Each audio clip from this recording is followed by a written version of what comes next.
And I feel that this is something that we don't talk about enough. We need to fix healthcare insurance in this country because there is one problem of low-income B40 people that can't afford insurance, but we also have a problem of a lot of M40 and T20 can't get insurance. My mom was born with a hole in her heart, so she can never buy medical insurance. Even though she doesn't have diabetes, even though she doesn't have high blood pressure and all that, she can't. I think that's something that our Bank Negara, our MOF, should also step in to ensure that insurance is actually available for everyone.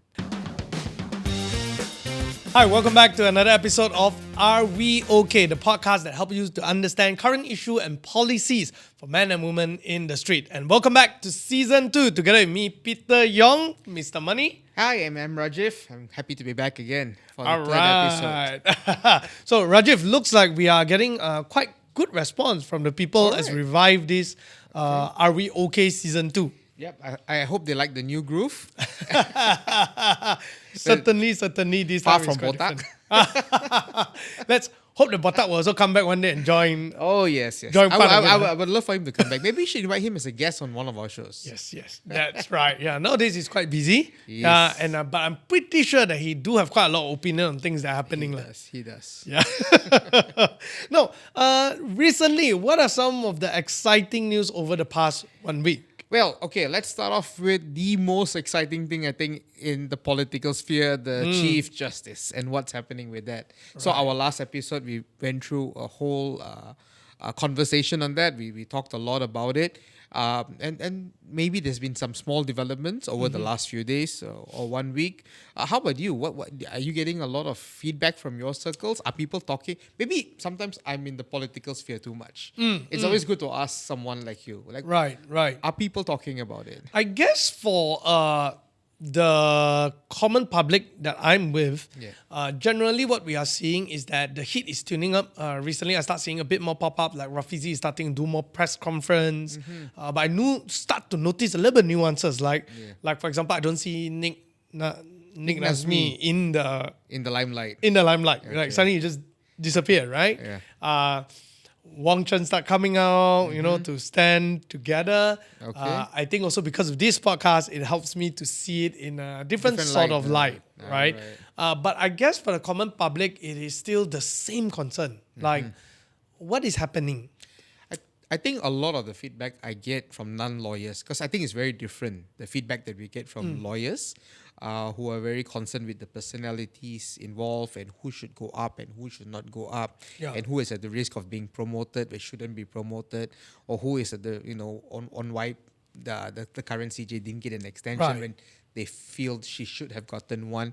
But I think for a lot of the laymen, it's not so much of the personalities involved, but more of the confidence in Anwar. That's right. So looking at PMX, is PMX dropping the ball? Is PMX up to something not good?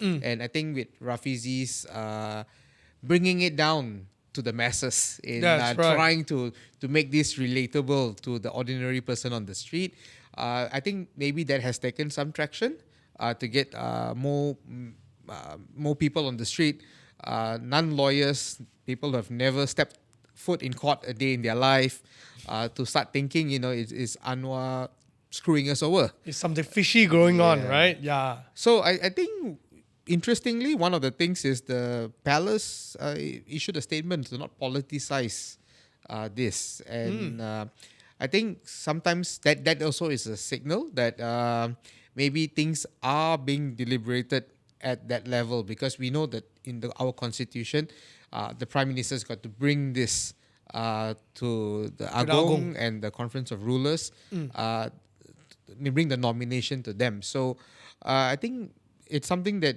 I really hope we hear more from the Prime Minister soon.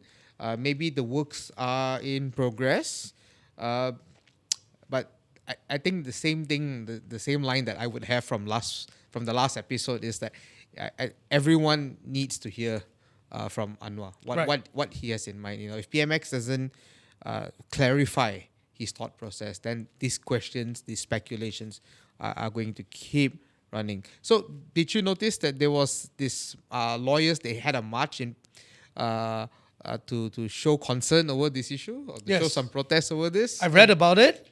Yeah, and I read about it and I heard that there are some interesting appearance, right? Yes, yeah. So who's the most interesting appearance for you? Like you were telling me, it was Nurul Isa actually went. Yes. There were many non-lawyers who went. I mean, like Bersih, C4 are like two notable organizations that also joined Right. in the march. But I think what may have surprised a lot of people is that Nurul Izzah That's herself, right, yeah. daughter of PMX, the one everyone is trying to crucify. That's right, that's right, yeah. She went and she joined the march. In fact, Rafizi didn't join the march. He said that he didn't want, at least that was his reasoning to not join. He didn't want it to be politicized. He didn't want it to be politicized. He will be definitely taking all the attention there if he goes there. I mean, that he'll be the story more than whatever any lawyers have to say.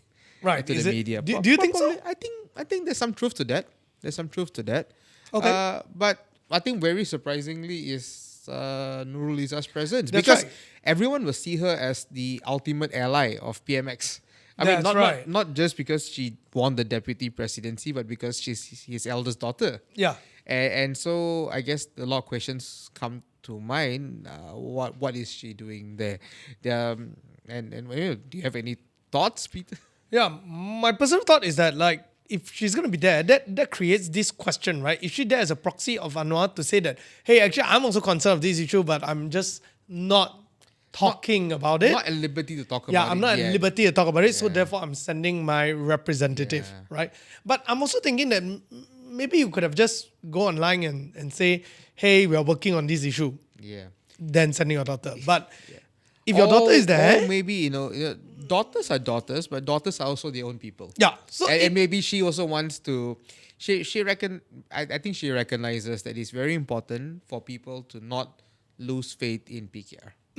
So could it be that it's for her to also like establish her reputation Yes. as I'm not just my father's daughter. Yeah. I have my own mind. I think that's important. But this could also spark another thing, right? Which is one day it will come again as a way to kind of speculate there's some sort of another level of faction going on, right? I mean, I think it seems from the recent election that there is already like two factions, Rafizis and non-Rafizi. Yeah. Or maybe Rafizis and Nurul Izzah's faction. So is there any But- disagreement between the both of them? Could this I think they feel will that? be- I mean, the thing about factions within a political party is we always will focus on the 10% that they are different. Right. But we will never focus on the 90% that they are the same.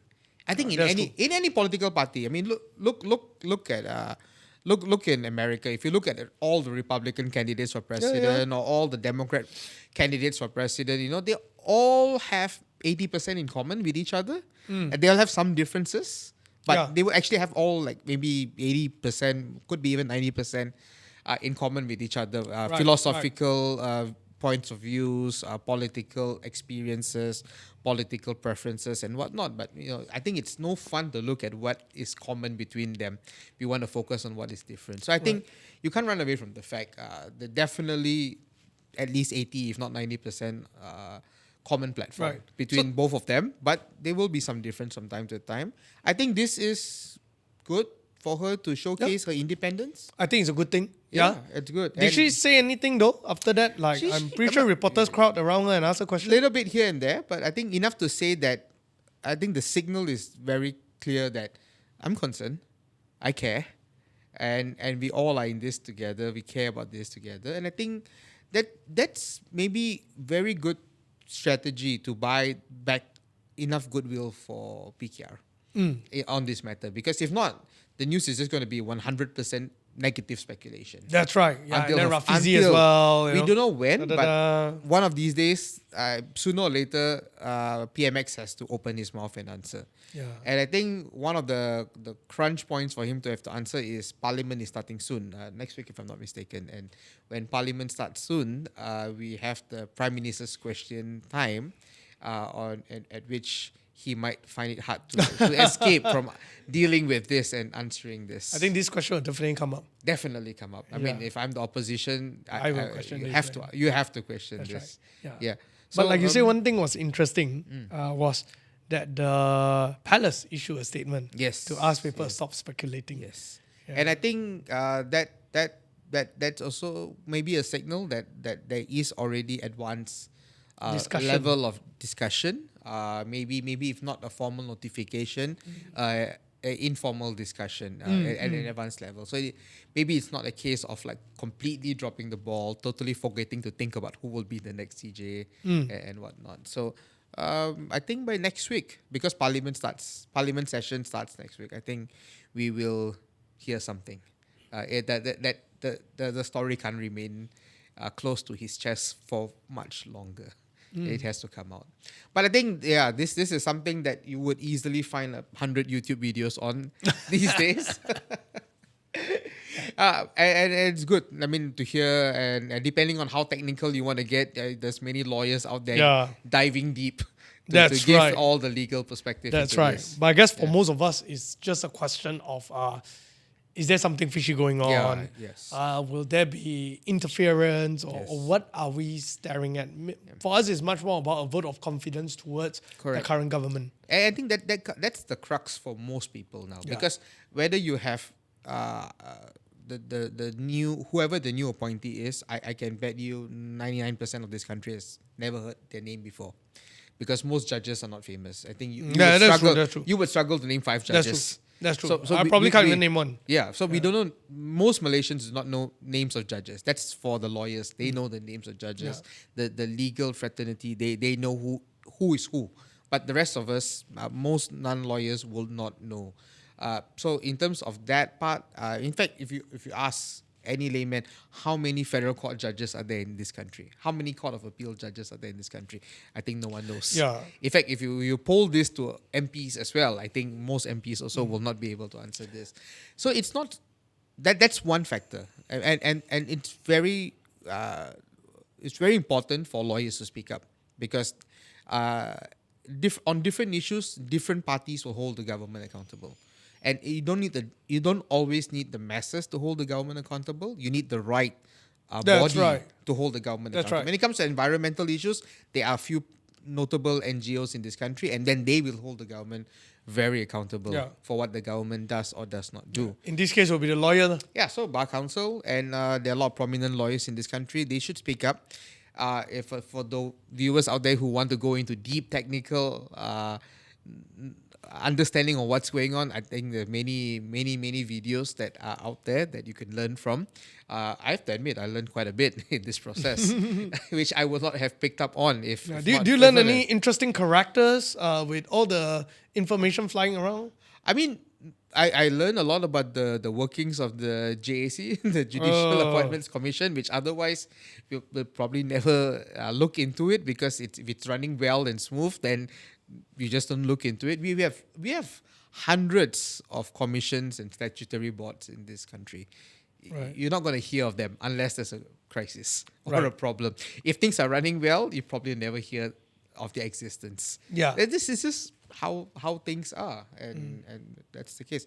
So I think by the next episode, fingers crossed, we should have hopefully have clarity. Yeah. And the clarity will either be in a sigh of relief or in doubling the concerns. The guy will be in full spotlight after this on who is he. But I think what is unfortunate, not just who he is or she would be, is with SST coming in July, with this judiciary appointment in crisis.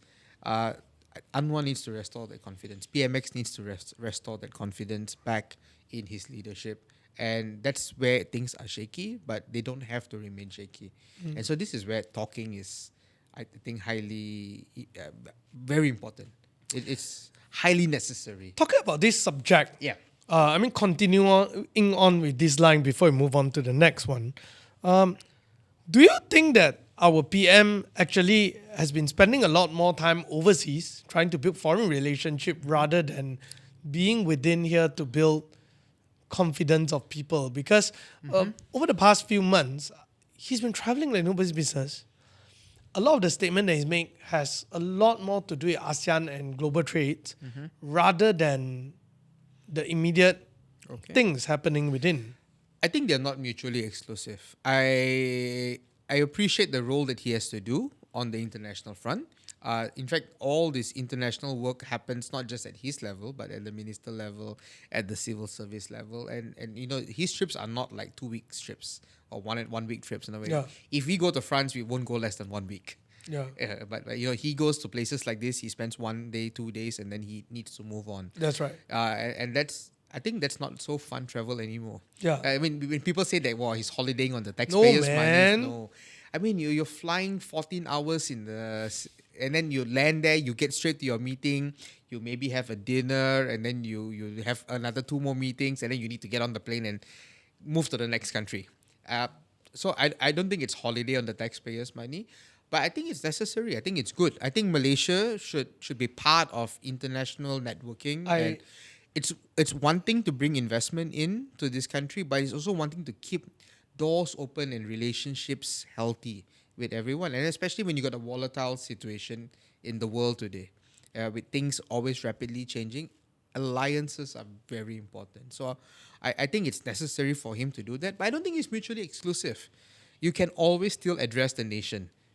You don't have. It's not 100 years ago. You get on a ship and you travel across the world. This is the case where you're flying on jets. You have internet connection everywhere, including on the aeroplane. You have no difficulty to live stream and address to the nation from anywhere in the world. So I don't think it's one or the other. I think he can do both. I think he shouldn't compromise or sacrifice the networking, the engagements, and all these visits that he has to do in order to achieve the engagements overseas. And they're normally not very long trips. Yeah. So I agree with you. Yes. And that's what I'm saying, right? Like a lot of the statements that he's making, it's very much on a global level. Yeah. Being part of the global community and stuff like that, which I appreciate. And that also helped to bring in investment, It does. made Malaysia prominent. It does. He played his role. We always say that he's probably Malaysia's greatest salesman at this point. Okay. But there are also a lot of local concerns There are. that don't you think that maybe he need to start being more vocal about it and to show people that he's not just going out, but things locally that are happening is a big part of his concern. Because to a certain extent, I feel like, I'm not sure whether is it just because the press is not covering it, Okay. but it seems like when it comes to a lot of local matters, he is more silent. But when it comes to, for example, certain speculation by Rafizi saying certain things that are bad about him, the response comes just like that. Tomorrow, there's something that he can say. Press is going to cover. But Okay. when it comes to, What's an example of something you... okay, like for example, judicial. Yes. Like for example, SST, Yes. he mentioned a little bit about it, but there's a lot of continuing conversation. It was left a bit more like, okay, I've already addressed. Yeah. Yeah, but when it comes to fighting kind of manner, like Rafizi kind of thing, it will be a back and forth, Okay. right? When it comes to global things, All right. back and forth.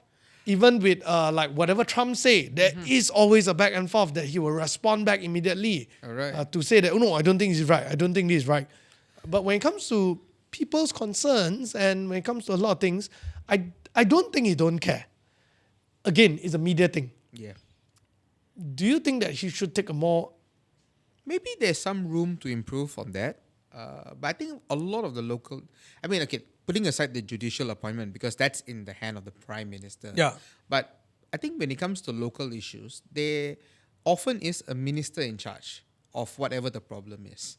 If you talk about SST, you have a second Minister of Finance. And we all call for a second Minister of Finance for this purpose. And maybe he can do more to address and engage the public on this. If you talk about health, I think we're going to talk about health today. It's about time we touch something on health. That you've got a health minister, and he should be also in the forefront. Is it necessary for Anwar to be the one to engage on every local issue? I think yes and no. Sometimes yes, he has to because he's the Prime Minister. So there's no topic that is outside his scope of work. Everything falls under his scope of work. That's the huge difference between a minister and a Prime Minister. Yeah. Everything falls in your scope of work. But you also have ministers. You have to you have a huge cabinet of ministers and deputy ministers who should also carry the weight and not just leave it to Anwar to explain. So I think that's something that maybe Anwar could improve on, but at the same time, more telling that the minister should improve on. Yeah. So it's not just him, but Not the just him. overall It cannot be just him. should be Yeah. should pay a bit more attention to. Yeah. I mean, it's still the same old problem To lah the until today. sentiment and to engage. Yes. Right. All right. So let's take a quick break, and All right. after this, when we come back, let's move on to the next story of the day. Okay, let's do that.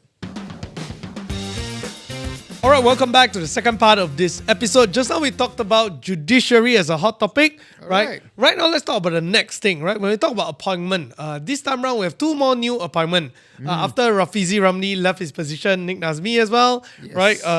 What we are seeing right now is our Minister of Finance, number 2, will act as the Minister of Economy. Yes, And indeed. Dato' Joe Ghani Yes. will be acting as a natural resource minister. Yes. Now, I think in our last few episodes, we talked about this. We did expect the appointment of Joe Ghani into, but Something we bigger. expected him to be more of the economic guy rather than the... I do. I still Yeah. do. So, yeah, what are your thoughts on this since this whole thing unfolded right now? I think by putting in place these two, this is like a contrast from the first part of the show, where we are asking Anwar to speak up, do tell what you're thinking and do announce something. I'm glad this time he was quick to He's swift, there's an answer. Yes. And put in place the acting minister, because there are a lot of things that need the minister to sign off. So I'm glad that it's putting two capable ministers, which I think I personally feel that be no difficulty for them to catch up. That's right. You need someone who can learn fast. Yeah. Because it's a temporary job. This is not like a permanent job. Most ministers come in like for 5 years. So they got time to slowly learn and catch up. So I like that. I like his choices. I think his choices are good because these are people who these two guys have demonstrated their ability to catch up fast, learn fast, and I think it's absolutely temporary. I think the portfolios that they were given to shadow, I think no way this will be the permanent thing, because for MOF to also take on the burden of the economy ministry doesn't seem like the plan. Two And very heavy as well, portfolio. for Joe Ghani to be the Minister for Environment also doesn't seem like the long-term plan. I stand by my earlier speculation that he might be best for MITI, but that has to wait until December. So looks like a very temporary fix. I like it. Yeah. I think it's good that it's not left vacant for long, Yeah. and we move on. Yeah. I also think that... That also means that no new minister is going to be sworn in. Looks Yeah, like that's it. right. That's right. Yeah, and I thought it was quite a good idea that he put the Minister of Finance number 2 to be The economic guy. minister, because I mean ultimately these two are hand in hand lah. It's To a hand in certain- hand, but it's a lot of work. Yes, it's just huge, a lot of work. huge ministry. But hand in hand, Yeah. and if the KSU they are capable, then there shouldn't be much of a big I problem. believe the KSUs are right? capable. Yeah. So I would say that they are lah. If not, all this while we are mati day, right? True or not? Correct. No, and I thought it was a very smart move as well, because these two are people that will have the least objection. No objections. Yeah, it's like- I just don't foresee objections. It's like straight away when they are the people, okay, no news, done. Yep. Move on. Let's move on. Correct. Yeah. Move on. So it was very good in that Indeed. sense. Indeed. Yeah, it I was think very good. in that's sense. great. I mean, we need some good news too. just a very quick one, right? I want to ask your opinion on this, because recently we are seeing much more technocrats All right. becoming ministers, right? I think the public kind of like it, Okay. because what we are seeing is that people who are less entangled by the whole political thing Alright. and just do their work.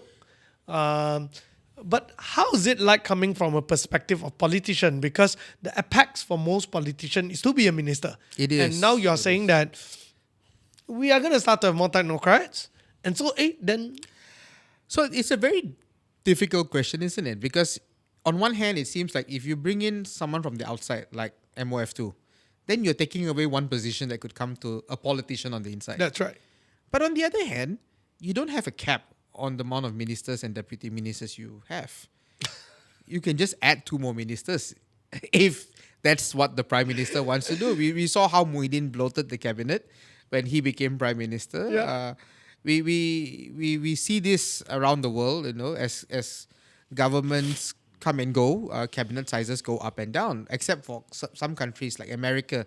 They have like a very fixed portfolios. So, the structure is there and you just appoint people into the structure, but the structure is fixed. But in our case, we reshuffle the ministry names at every election. So I don't think it actually reduces your chance to be a minister. Right. Do you think we should actually fix it?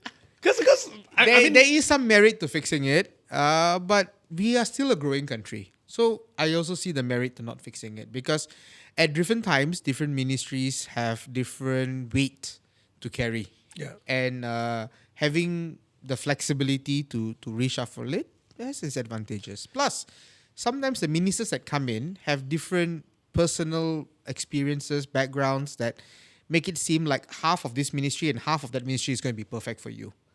So the ability to reshuffle that is important. Right. I think what's not often broken down is the departments. You don't have the departments being split into half. So the ministry is actually a combination of a whole bunch of departments. And as long as you're not splitting departments into half, by reshuffling the ministries, you're just basically reshuffling like, okay, now these 7 departments report to you.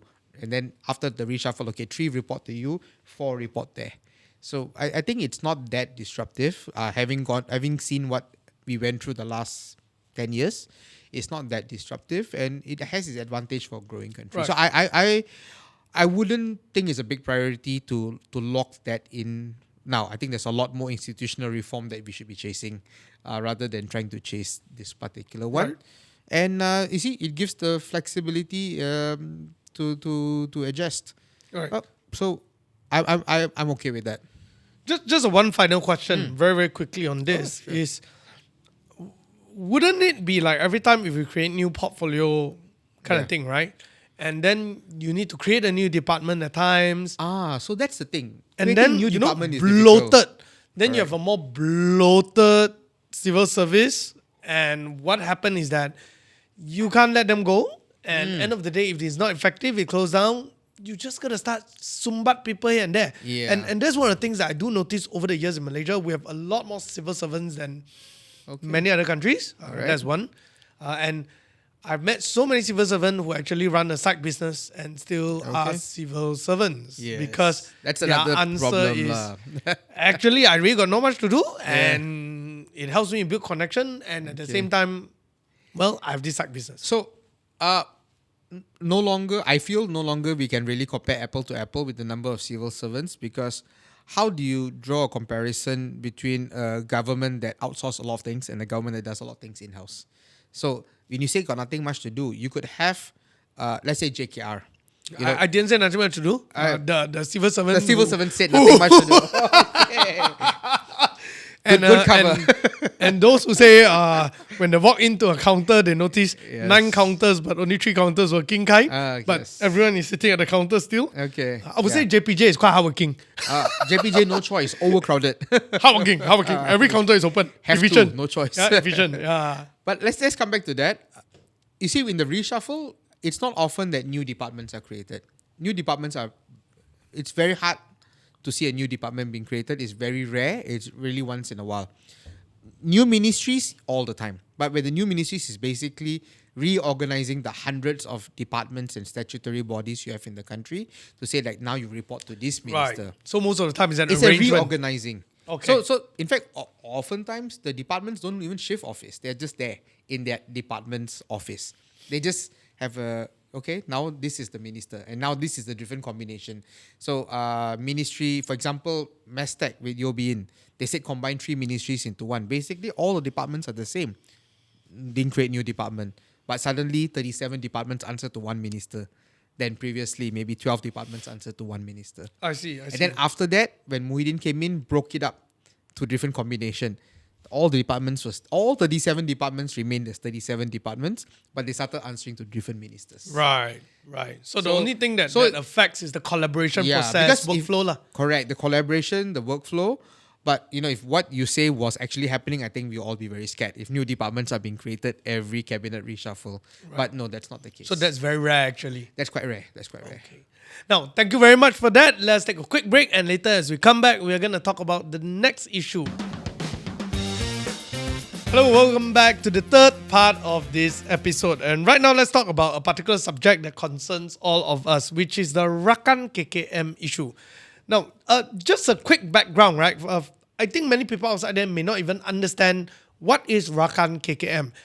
Can you give us a brief idea about it, Rajiv? I think this is the Minister of Health's latest idea to raise revenue, because one of the big challenges that healthcare in this country faces is no money, and always a tight squeeze for money, and you always want more money to improve your services in the government hospitals. This is talking about public healthcare, and there's only so much that MOF can give you every year.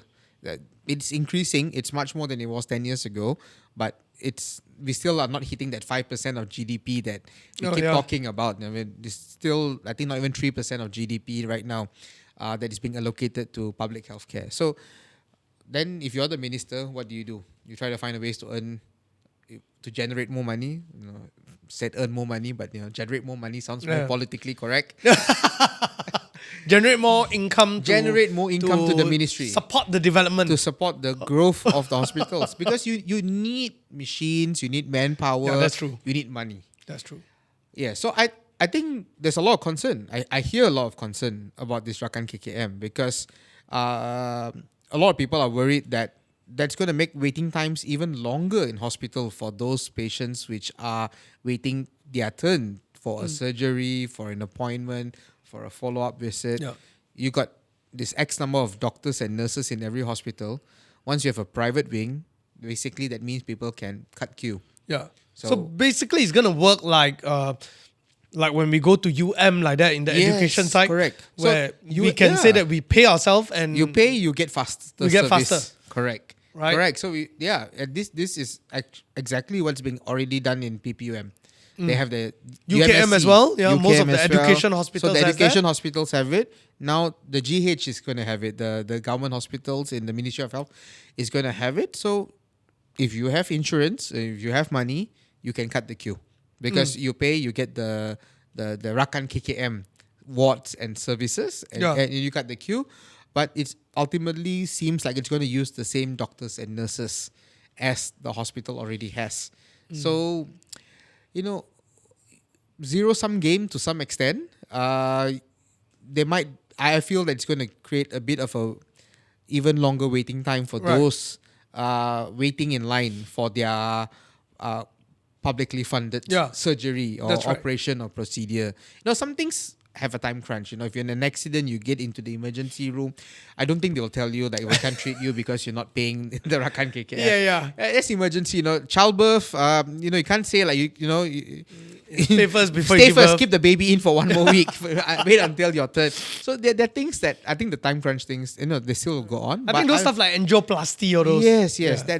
That's where it is. I mean, Sedang Hospital is overloaded with heart cases, and if people are able to pay the private wing price. Now, I'm imagining that private wing price is going to be cheaper than Sunway Hospital and all the other private hospitals. If not, why bother, right? You can just go to the private hospitals anyway. So it's going to be somewhere in between, and that's going to attract a new batch of paying patients, hopefully upgrading themselves from the public queue. So instead of waiting in the public queue, you switch yourself to the paying queue.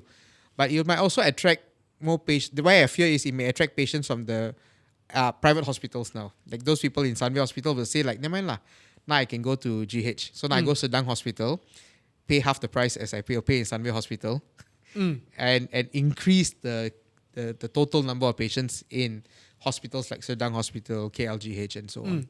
So now this is a question about a very much moral dilemma at the same time, There right? is a moral dilemma. Yeah, because, while at the same time you're creating kind of like an M40 hospital. Let's say Sunway or whatever not is a T20 hospital. Then you're creating an M40 hospital where you pay maybe half the price of what you pay there, or 70%, whatever not.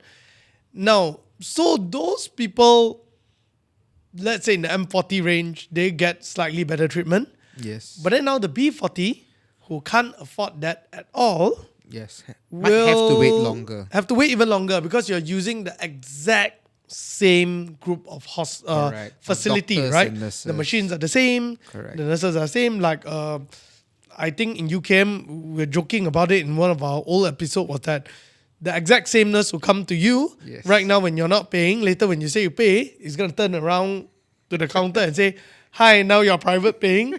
The smile is better." Yeah. I hope it's more than just the smile is better. So then, how do you think this is gonna work out, right? I think on one hand, it seems like a moral dilemma. You know, private should be private, public should be public. You shouldn't have, two queues in the public's service. Everyone should be in the same queue. You know, the somewhat socialist thinking. In fact, I am center left ideologically. I would love for everyone to be in one queue rather than to say that there's two queues, those with money and those without money. But also the reality is, if we don't have the money to run public healthcare, if we don't have the money to run the hospitals, then that's also not good. That's also not healthy, and that doesn't help anyone. So I hope that this is well executed in the way that it actually is able to generate revenue, and that revenue is used wisely. If that revenue is used for, it can be used for unnecessary renovations to the building that doesn't help the healthcare That's KPI, right. then that would be a shame. Like But school, always building new unnecessary blocks, if they're building unnecessary blocks, can you imagine, there is one hospital, if you know lah, in the Klang Valley, that spent a lot of money to build a new facade at the entrance. So at the entrance, when you get on the bus and you walk in, or you get dropped off in the car and you walk in, you look at the nice big glass structure. How does that help improve medical service? Now, if you use the extra money to, say, buy 2 more MRI machines so that the overall queue for MRI improves for both the paying patients and the subsidized patients, then I think that's in the right direction. So, devil in the details. I think that because of the dire state that we are in right now, we could use an injection of funds through this Rakan KKM. So I'm not against it on the basic level. Yeah. But I also would love to see this How is it this money executed? that is being generated, how is it being used? And I think you cannot avoid also. You need to start paying your doctors and your specialists a bit better. If not, you're going to see a brain drain. That's right. Yeah, Which is what's happening right now, right? Yeah, I think if a lot of our listeners may have seen in the news, Singapore is actively poaching our doctors, and that's something that we should be worried about, and we should be aware, and we should not just say we can't do anything about it, but we should be trying to address the problem and the working conditions that they work in, because we need them. If all our cardiologists start to leave one by one, then the next time we get a heart attack or someone that we care about gets a heart attack, how? You don't have enough doctors. We're not talking about GPs only, but we're talking about especially the specialists. Yeah. So it's very important to retain this talent, and you might have to adjust the pay packet through services like this. Yes. Because if you can't adjust them through the government funds, because I understand that you're running a really tight ship. So this may be necessary, but it's also very important that we see the money go in the right place. So if you are strategically paying the shortfalls in certain specialties to retain the specialists in those areas, I support that. I think that's necessary. If you're retaining nurses from flocking away to Singapore and the Middle East, I think that's something necessary, and can support that. If you're buying new equipment so that the waiting time for a MRI is not 5 months and is shortened to 2 months, I think everyone can support that. But if you're going to use it to just build nice, beautiful facades, or do more shock sendiri programs or jamuans, or things which maybe not having medical impact, then that would be a pity. So I think the devil's in the details. But I think so far there's enough hope that it will pan out for good. Yeah. So, but what's going to happen to people who don't have insurance?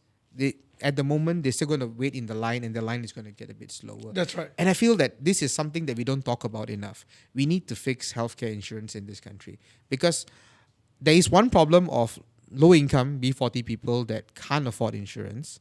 But we also have a problem of a lot of M40 and T20 can't get insurance. Because if you just leave it to the marketplace, then insurance companies are going to exclude everyone with pre-existing conditions. They're going to exclude everyone who's obese. And we talk about having a country that is 50% obese, then 50% of the country can't buy insurance. Yeah. You're going to those who have. My mom was born with a hole in her heart, so she can never buy medical insurance, even though she doesn't have diabetes, even though she doesn't have high blood pressure and all that, she can't.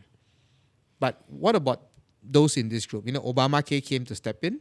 I think that's something that our Bank Negara, our MOF, should also step in to ensure that insurance is actually available for everyone, so that it helps people get on insurance who are willing to pay, who can afford to pay, but just can't get access to it. Yeah. So I was in Singapore 2 weeks back, and I was very much impressed by their whole insurance system. Yes. Firstly, there is medical insurance, a universal one where under basically your EPF lah. Yeah. Right. I think one thing is that maybe you can emulate that for one. I think instead of you going to your account too and taking out the money, it can be some sort of creating some sort of system they can automatically deduct, because probably half of the B40 still have EPF. Yeah. Right? Yeah. There's another group that doesn't have, another story. Now, the next thing that happened is that they all actually will buy a medical insurance since young, and it's a whole life term, right? Now, it's a very simple product, but what they made it interesting is this. Whenever you switch your insurance provider, they are not allowed to exclude you from any form of diseases previously or something like that. Yeah. So, unlike in Malaysia where you can't switch provider, let's say... You start all over again. Yeah, you have to start over again, right? But there's no such thing. You switch, and they have to accept it. So, I think the truth is when it comes to certain areas like insurance, the players will not automatically do things themselves. Correct. Right? Because just as any business, I need to be answerable shareholder. My job is to increase profit. Now, are we saying that you want to exercise so much of control that makes it difficult for them to make money? Not so, but you should have certain measure to make it innovative for them. Because the truth is, innovation is also born out of restriction. It is. And so when you choose to restrict to a certain level, let them figure out how to make the extra money. Correct. And the thing is, when it's a government-led restriction, quote unquote, it is a level playing field. Everyone has to do it. Whereas today, if let's say Prudential wants to suddenly become all altruistic and say that, all right, if you have pre-existing conditions, we still want to cover you, they will die standing because everybody else is not. That's right. Everybody else is not playing by the same rules. That's right. But if the government intervenes, then everyone plays by the same rules. Then it's a level playing field. Then the competition still exists among them, but at least you compete fairly, and That's then right. you have a shot at survival. I mean, I think it can be done because Singapore has shown it can be done. America, to some extent, has shown it can be done. Singapore even reduced the commission rate of agents. Yeah. I mean, so we'll have some listeners who will not like it. We'll have some listeners who will not like it. Peter, you'll be in trouble in your other show. I'll be in trouble. I'm so sorry. But if this country is, if half of this country is unable to buy medical insurance for one reason or the other, then your line at the public hospitals are going to be very long. Because there are very few people who can really pay cash in private hospitals. It may be too much to ask for, unrealistic to ask for. So I think putting the burden on Dr. Zul to fix MOH is one thing, and he does have to do a lot of improvement there. But I think it's time to also call in our MOF. So Ministry of Finance, soon your Minister of Finance, soon your RMK13 will be tabled in Parliament, and that's one big task off your hands. Then I think it's time we pick up this medical insurance thing. It's time that we give it serious attention, that everyone should be able to access it. If we talk about subsidies, it's also probably time we subsidize the lower income population so that they can afford to buy medical insurance. So medical insurance unsubsidized for the M40, for the T20, but it can be subsidized for the lower income ones. Yeah. Actually, think about it. If you can just create some sort of a policy that allows you use account to buy your medical insurance. Yeah, why not? Then why not? Then people will do it. People will do it. Yes. Now then, okay, fair. Even if you come to a point of reducing commission, but the volume of people buying will increase. So you can have deeper penetration and it still pulls back, right? Yes. Yeah, and does. that's something that I know Bank Negara is trying to do over the years. Okay. To actually tighten everything, because there's so many also agents who actually just come in, do part-time, leave. All right. Yeah, all these kind of things are happening, right? It is happening. Yeah. It will happen. Especially if the commissions are quite lucrative. Yeah, as that's they right. are now, just do it part-time when you can. Yeah. You got a promotion, you got more busy, then you stop doing it part-time. That's right. Yeah, I mean, I'm one of them lah. I end up starting a media company lah. No, you're doing much I better. left lah. I love the industry. Okay. Yeah, I wasn't doing part time. I just left the industry to Yes. start this. Alright. Right. And that was more different, change of career. Yeah. So you see, by doing the Rakan KKM, basically you're saying that 100% of patients in this country that now go to a split of maybe 1/3 in private hospitals and 2/3 in government hospitals. Rakan KKM has to be aimed at increasing the number of paying patients. So from maybe 1/3, 2/3, it goes towards 50-50.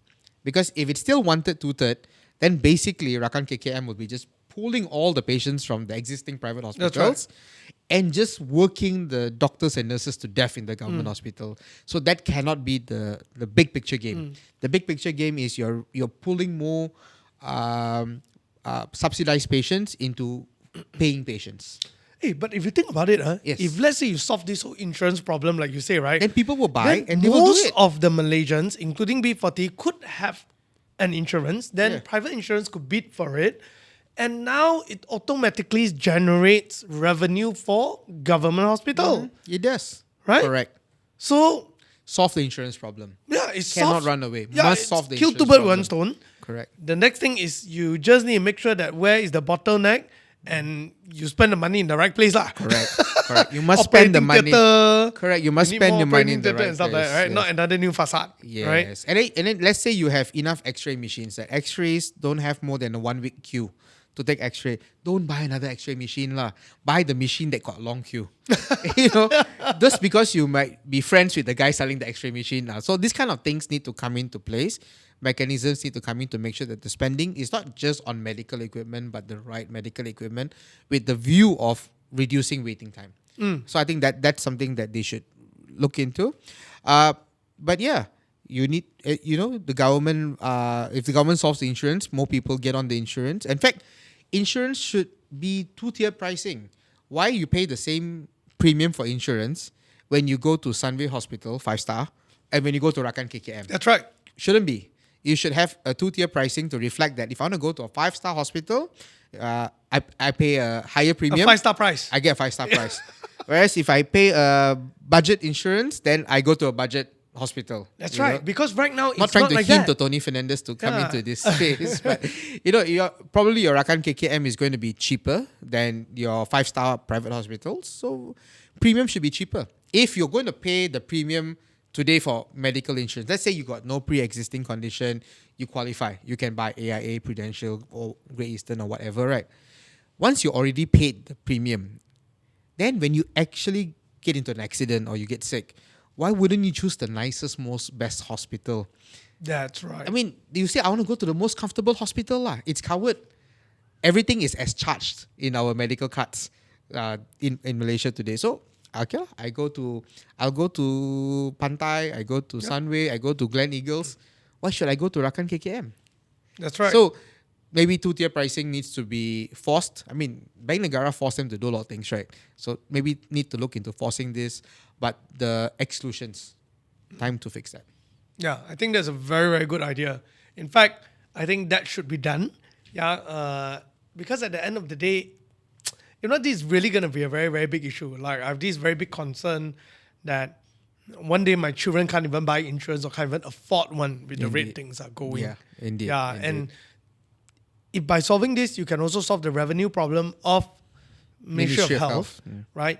Then Ministry of Health just need to establish a task force to to solve this queue issue. Yeah. Right? Yeah. All right. Maybe I should apply for a job in government. All right. You can join all the consultants lining up to become the consultant to them. Maybe join Pemandu or something. Right, yes. No, let's take a quick break, and after we come back, let's talk about RMK13. All right. Hi, welcome back to the fourth part of this episode in Are We Okay Together, me and Rajiv. All right, let's do this. Yeah, so at this final part, right, Rajiv, we're going to talk about RMK13 because it will be soon to be tabled. Yes. Now, let's discuss a little bit of wish list and our thoughts for it. I'll just call a quick shot on it. All right. I wish this whole insurance thing will be part of the RMK13. I wish that too. Two-tier pricing and also a universal insurance. Access for all. Some form or another, ideally, I think, using EPF 2 to pay for a different kind of insurance. Maybe that will be the tier 2 kind of insurance. Yeah, correct. Yeah, you shouldn't use your EPF to pay for the tier 1 that's kind luxury. of insurance, right? So I think we can deal with some sort of stuff like that. But on the other hand, is there any other wish list that you have? I think if you look at the news, then the one group that is really prominent right now in the wish list is the Indian politicians. Yeah, everyone is just like tumbling over each other to speak up, to say like, all these Indian related issues must be addressed in the RMK13. So I think that's fair. We want to tackle all issues, as many issues as possible, because RMK13 is supposed to be the document for the next 5 years of development. Should cover everything holistically, because it's not about one person implementing RMK13 or one department implementing. It's a guiding document for every single government department to go out there and get things done. So I welcome. I hope a lot of the long-standing issues that are faced by the Indian community, and you will see this in election manifestos year in and year out. They are not strangers to anyone, dealing with the estate workers, dealing with rental discrimination, dealing with access to jobs, and so on. I hope it is going to be well addressed in it, and we make progress. I just as we talked in the earlier section, healthcare, very important for Indians as well as for everyone else out there. I want to ask you this thing, right? Because since we're talking about the Indian issue, right? Yeah, in terms of allocations and so on and so forth. You as an Indian politician yourself, the other day when we had this first episode, I think someone listed like, oh, this Rajiv is what a solid Indian politician, right? Yeah. Thank you very much. I was thinking about this, right? Can you share with us, as an Indian politician yourself, how is it like? What are the concerns actually from the ground? Because I'm not sure. Like every time, even the last time we discussed it, it's Ken Ming, right? We're both Chinese, right? Okay. And there seems to be this, when you are an Indian politician, you also represent the Indian community. It is true. So how is it like? And the Indian community always felt that they're being left out. And in fact, the truth is, based on statistic, many of the hardcore poor are actually Indians. It is. Right? Yeah. It is, So can you tell us a little bit more so that the general public and Malaysians can understand the position that the Indian community is coming from, actually? There definitely is a sense of being discriminated. And this is a long-standing feeling for decades. And it's something that needs to be addressed not just by Indian politicians, but because, when you talk about dealing with discrimination, the non-Indian politicians need to speak up, because then you start to bridge the gap. Because if it's just Indian politicians raising up the issues for Indians, then a lot of Indians are always going to feel that, the leaders don't care. When you say leaders, you look at the cabinet, one Indian.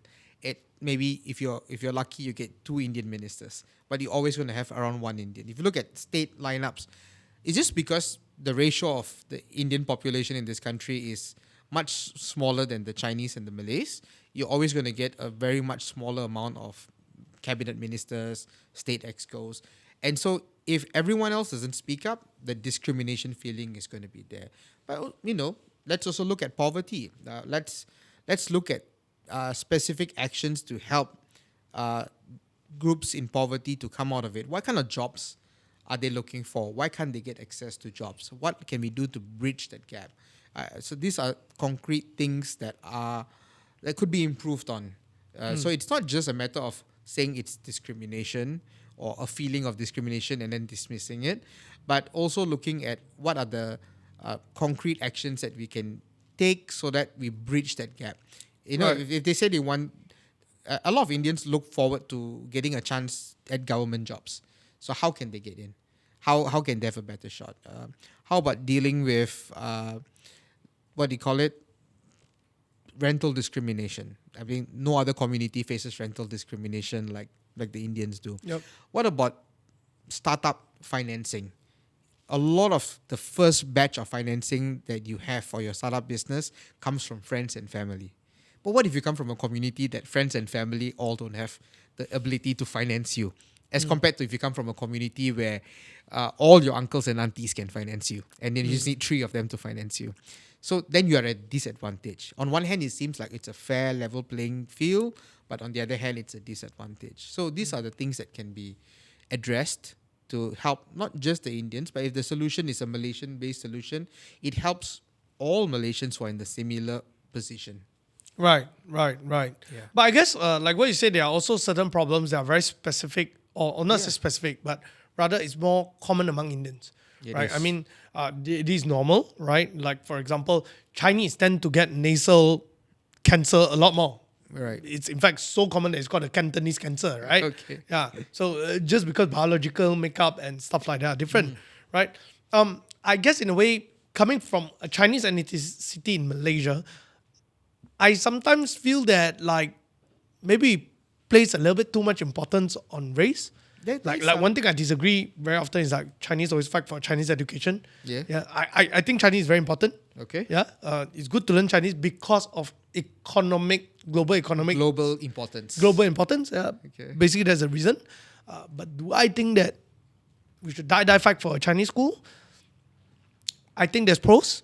You might get flamed after this. Yeah, but there's also cons, right? Right. So pros and cons. Yeah. I'll put it that way, right?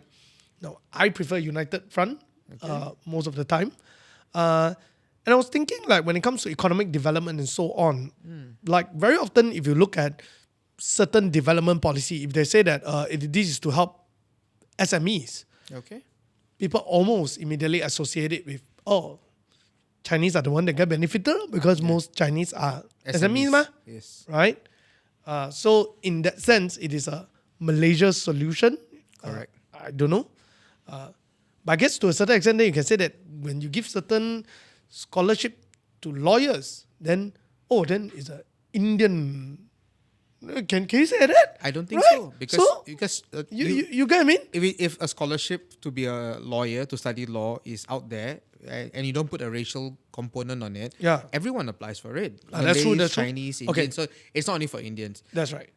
But let's say maybe like a crematorium. So the Hindus cremate, by and large, vast majority of Hindus cremate. But do you know there are many parts in the country that are very far away from a crematorium? Because they don't put crematoriums everywhere. That's right. Everywhere where you have a Chinese settlement, every town that you have Chinese settlement, you have a Chinese cemetery somewhere around there. But crematorium, not really. So that's one thing. You don't have the equal access. That's a good one. And then a lot of communities do not cremate. So then they feel like, okay, I will never voice out for this because my people don't need it. That's true. Yeah, I think these are very specific concerns that should be addressed, if a right? crematorium is being built, no crematorium in this country will say this is for Indians only. That's Others true. cannot come. That's So true. it may be an Indian problem, or maybe a problem that surface and affects the Indian community the most, but it's a Malaysian solution because it's a solution that's open to all. Right. And you also mentioned one thing about dialysis, right? Yeah. Earlier when we were having a conversation. Yes, I Like, did. I think giving help via religious body to a certain extent, I mean, It exists. whether we like it or not, It in Malaysia, exists. Yeah. is something that is important. Yes. Yeah, because that's just how it is. We are a multiracial country, right? For example, dialysis, very often, like you say, temple has it, churches has it, Yeah. even Muslim community has their own one. They got zakat. But Quill, May not have it. may not have it, And right? so this is where lower income Indians who need dialysis may have a harder time getting access to help because they are community may not have these That's programs. right. And because generally a temple will be built in a Chinese community area. Yes. Yeah. Churches will be more like diverse area. Yes. Yeah, but when it's a say Indian kampong, they may not get an access to such thing. And in fact, we just said the one magic word, Indian kampong. And we raised this up, and in fact, that's one of the things that the Indian aduns in Selangor are working on, is that we have Indian settlements in this country, but they're never gazetted as a village. So you see, in Selangor, there's a 300 over, they call it kampung tradisi, basically Malay villages. Then there's about 77 Chinese new villages. And so each of these village, because the geographical area of the people who live in that area are gazetted as a village, they get a ketua kampung with a salary paid for by the government. They get access to development funds that are for villages. So the Ministry of Rural Affairs, now Zahid Hamidi is the minister for it, always has grants. So for you to do your day one, to do a badminton court, to do drainage. But if it's, let's say, 100 Indian houses somewhere off in Kuala Selangor, that doesn't get gazetted as a village. Right. And so this is one of the things that we are working to, three of us, Indian aduns in Selangor, are working to get the Menteri Besar to gazette these settlements as villages. Right. So that they get the same recognition as the Chinese villages. Because even orang asal kampung Also get recognized, right? And in fact, that also is not all are recognized yet. Not all yeah, are not all, gazetted. but at least least in the got, process. There's no Indian village. So in Selangor, there's none. And if I'm not mistaken, there's one in Perak. I think it's Sungai Siput. But generally in this country, there's none. But actually, they are Indian settlements. Yeah, they are Indian settlements. They are. I'm surprised to hear that they None are of them are gazetted as villages. Gazetted. Correct. Oh my. So it's a high time that the government comes in to do this. So these are the things where you can understand why some Indians feel discriminated. I would feel discriminated. I mean, exactly. And this is where the solution is not an Indian specific solution. So I mean, even if you gazette it as a Chinese new village, an Indian can buy a house there. An Indian can stay there. Look at Kampung Damansara in PJ. It's a Chinese village, but there are Indians living there. There are some Malays also living there. Yeah, I mean, just go Kampung Sungai Buloh, man. Yeah, as long as you buy a house there, you buy a property there, can jalan. Yeah. So it's not a racial thing to say that once I gazette this as an Indian village, then only Indians can live here. No such thing in this country. But when you gazette it as a village, you give them access to resources and you give them recognition. Right. Hey, that's not very good because at the end of the day, also, I mean, I'll put it this way. Schools around that area, right? Which means that as your children grow up, you may not have a very good environment in that sense because you may not have the kind of day one that you need, you know, and stuff like that. I mean, the only thing that you get to depend on is the school lah. Yes. The school got day one, got day one, no, day one, no, day one, no. No, day one. Correct. But you may not have a park, you may not have the... You may not have flood mitigation, drainage. Yeah. You know, street lights. Community programs, you may not have these kind of things, right? Yeah, do you know all the villages, they have a village committee headed by the Ketua Kampung and they receive funds. So the villages are getting 20,000 ringgit a year to organize events. So like a Chinese New Village will organize something for Chinese New Year, something for Tanglong, maybe something for winter solstice. Because they have access to these funds, they use that 20,000 ringgit a year to organize an event or organize multiple events throughout the year for their residents. Shucks. But when you don't gazette the Indian settlement as an Indian village, then they don't get access to these funds. Oh, that's sad. Alright. Yeah, I never knew that. So thanks for... We learned something new today. Yeah, I learned something. And another thing, actually, I was thinking of myself, right? Yes. Actually, many Indians are very good athletes. Yes? Yeah. Yes, they are. They're very, very good athletes. Yes, and so, don't talk about Pesta Tanglong lah. Actually, Yeah. sometimes I think Pesta Tanglong is a waste of money. but you know, spending the money to do certain things to enrich the next generation, Yes. like even just if within this area, the kampong, there is a particular student who's so good in sports, you want to send them to sports, it can turn in the form it of... costs money. Right? It costs money. Yeah. The access. And see, another problem is a lot of Indians, I mean, not a lot, it's getting less, but Indians live in estates. Now, the problem when you live in an estate, one of the problems that when you live in an estate is when you retire, you have to vacate your house in the estate. So from 18 years old or 20 years old, you're working in the estate until you're 55. You get the estate provided housing. once you retire, maybe at 55, maybe at 58 or 60 years old, you need to leave that house because it's quarters, estate quarters. And then at that point, after having earned minimum wages your whole life, where do you go? What do you do? Then there should be some of a housing kind Scheme. of... There should be a housing scheme for former estate workers. But because former estate workers are mostly either foreign workers or Indians, then it seemed like an Indian problem. But actually, its solution can be said to be a Malaysian solution because it applies to any Malaysian working Anyone in working in estate. estate. Yeah. Whereas most people who work elsewhere, they buy a low-cost flat. If you work in a factory, you buy a low-cost flat, you pay for it, and then upon your retirement, you already would have paid off your house by then, and that house is yours. Damn. Or, if you're a fisherman off the coast of Terengganu, you live in a Malay village, you build your house over time, that house is yours. When you retire from being a fisherman, that house is still yours. But if from an estate, you work in an estate, yes, you get the estate housing, but when you retire, you need to leave the estate. You need to leave the only place you know your whole adult life and move out and buy a house or rent a house. Damn, I never thought about all these. The system is not very fair. So these are some of the challenges. You don't have access to secondary school. Whereas if you live in a taman perumahan in a small town or a big town, you got a lot of neighbors left and right of you. And access to school is probably not so far. But if you live in an estate, access to secondary school is far. And what school bus wants to come in to get you?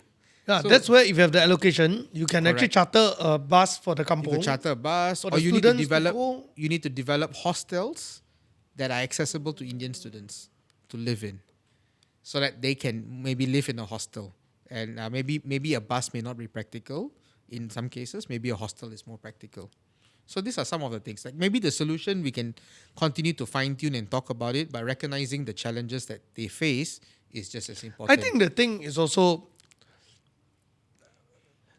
not many people know of these issues in depth, right? Unless, because it doesn't affect you. I mean, I wouldn't even know unless you came on my show and I asked you. Yes, right. That's right. Yeah, I never knew about any of this. Yeah. So I think, maybe I think it's time that we do a lot more about this. Okay. Yeah? Let's talk more about this in episodes to come. Together with Orang Asal issues as well. Correct. Yeah, because I think Chinese a bit odd one. Chinese is enough to naturally quite many Chinese are quite well to do. Yeah, and then number two also just keep fighting already lah. So pass already. All right. Okay. Okay, I'm gonna get cancelled for all these things I'm saying today.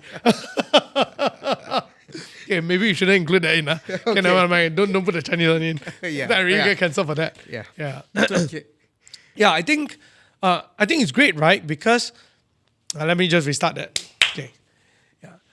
I think here's the thing, that many of these concerns are not being brought up, not being talked about. Very often it's just talked about why no allocation. But rather, I think there should also be an equal amount of education going on to talk about what is actually really, really happening. So if I didn't join politics, I may also feel that. But having been in politics for the last 17 years, there are a lot of conversation happening about this, but without the media coverage. So there are a lot of seminars, conferences, forums that happen, that talk about this, NGOs that exist, that champion all these kind of issues. But media coverage is also a challenge for them. Really? Huh? Yes, it is. And so that's why the awareness is not easy to grow. Yeah. Okay, let's make this part of the program. Yeah. We should talk about more of this concerns from different ethnicity. Yeah. So that we can help, so that we can truly understand what each other are going through. Yeah. I guess ultimately we want to move towards a Malaysia that is united, right? And we won't be able to do that unless we truly understand how things are. Indeed. Yeah. Indeed. So, that's about it. Is there anything else that you want to add in for this episode? I think let's just do a very quick wish list. If you talk about the RMK13 and what a development is for the next 5 years, I think we need more public transport. I think Anthony Loke does a good job with the resources given to him, but I hope more resources are given to him so that he can improve the state of public transport, not just in the Klang Valley, but in JB, in Kuantan, in Alostai, all the cities across the country. So I think public transport is important.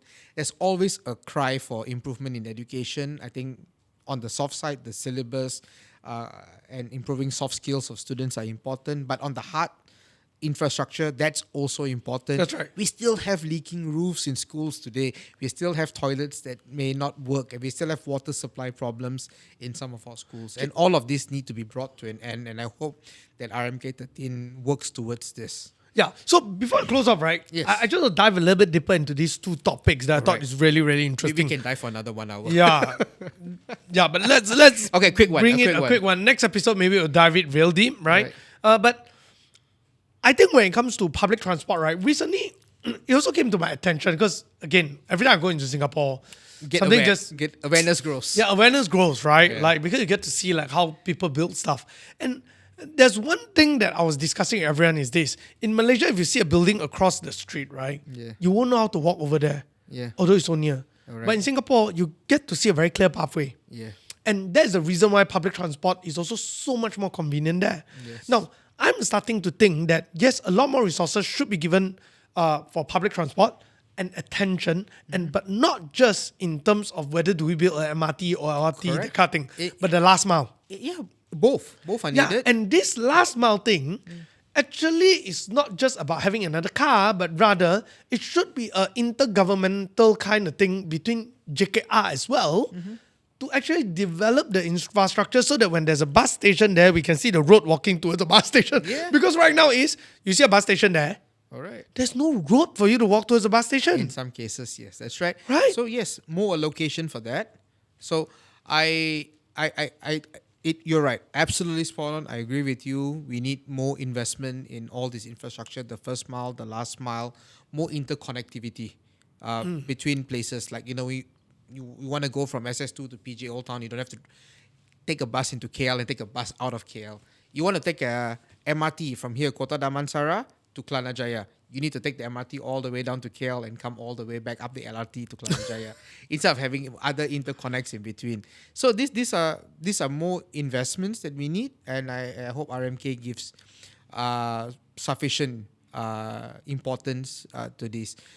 So, the wish list can be a mile high long. Maybe one last thing is, as we fight climate change, and we want more renewable energy in our mix, and we want more money for adaptation projects to deal with agriculture. How is rice going to grow as the climate changes over the years? We don't want the yield of rice to start dropping. We don't want the yield of our fishermen to start dropping as climate changes. These are all the risks that needs to be taken care of.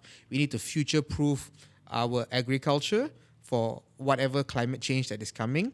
We need more renewable energy because there was a good jump into solar in 2019 under YB, but now it's somewhat business as usual. There's incremental improvements, but maybe we need another big jolt. And there are many other technologies out there besides batteries that we could see coming in. So this is where RMK13 has a lot of room to shine and transform Malaysia in the next 5 years. Yeah. Hopefully, after this RMK13, we get to see a more solid plan. We get excited. Yeah, I think there are quite a lot of things there that they can put it in. For example, like you say, public transport, just by putting the extra sentence, interconnectivity as the focus, right? Yeah. That could be a thing itself. Indeed. And definitely, I think all of that education is still the core of the issue, which I think until today is a very touchy subject that no politician dare to go and challenge this subject because it just takes wild, crazy turns that's unnecessary, right? But as long as we don't fix this, it's just not going to go anywhere. Yeah. And I hope that RMK13, they will be able to find some sort of very wise way to implement policies that benefit the people as a whole. Okay. Yeah. So that's all about it for today's episode. Let's stay tuned and see what are some exciting progression coming up in the next week. And hopefully we get certain things resolved, and we are excited to hear from you guys as well, what you guys like to hear about too. Right. Yeah, share with us your comments, your thoughts, and what you think about all these things that we talk about. See you guys next week. And don't forget to subscribe.